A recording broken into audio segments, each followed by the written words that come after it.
Left ಲಿಬರಲ್ಸ್ಗಳು Britain ಇರ್ಬೋದು, America ಇರ್ಬೋದು, ಎಲ್ಲ ಯೂನಿವರ್ಸಿಟಿಗಳನ್ನು ಎಲ್ಲ ಎಂಟ್ರಿ ಕೊಟ್ಬಿಟ್ರು.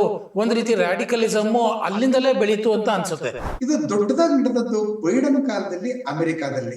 ಅಲ್ಲಿ ಯೂನಿವರ್ಸಿಟಿ ಇನ್ಫ್ಯಾಕ್ಟ್ ಅದಕ್ಕೆ ತುಂಬಾ ದೊಡ್ಡ ಪ್ರಮಾಣದಲ್ಲಿ ಅಮೆರಿಕನ್ ಮನಿಯೇ ಸಪ್ಲೈ ಆಗಿದೆ. ಹಮಾಸ್ ಪರವಾಗಿ ಮಾತಾಡೋರೆಲ್ಲ ಸೆಕ್ಯುಲರ್ಗಳು, ಇಸ್ರೇಲ್ ಪರವಾಗಿ ಮಾತಾಡೋರೆಲ್ಲ ಕೋಮುವಾದಿಗಳು ಅನ್ನುವಂತ ಮಟ್ಟಕ್ಕೆ ಇಲ್ಲಿ ಒಂದು ನೆರೆಟಿವ್ ಬಿಲ್ಡಪ್ ಆಯ್ತು. ಈ ಹಮಾಸ್ ಪರವಾಗಿ ಕೂಗ್ತಿದ್ದಂತ ಮನುಷ್ಯನೊಬ್ಬನನ್ನ ಬಾಂಗ್ಲಾದೇಶದ ಹಿಂದೂಗಳ ಬಗ್ಗೆ ನೀನು ಏನು ಹೇಳ್ತೀಯ? ಭಾರತದಲ್ಲಿ ಏನು JNU ನಲ್ಲಿ ಹೇಳ್ತಾ ಇದ್ವಿ ತುಕಡೆ ಗ್ಯಾಂಗ್ ಅಂತ, ಆ ರೀತಿಯ ತುಕಡೆ ಗ್ಯಾಂಗ್ಗಳು ಅಮೆರಿಕದ ಬಹುತೇಕ ಯೂನಿವರ್ಸಿಟಿಗಳಲ್ಲೂ ಉಟ್ಕೊಂಡ್ ಬಿಟ್ಟಿದ್ವು ಅಂತ.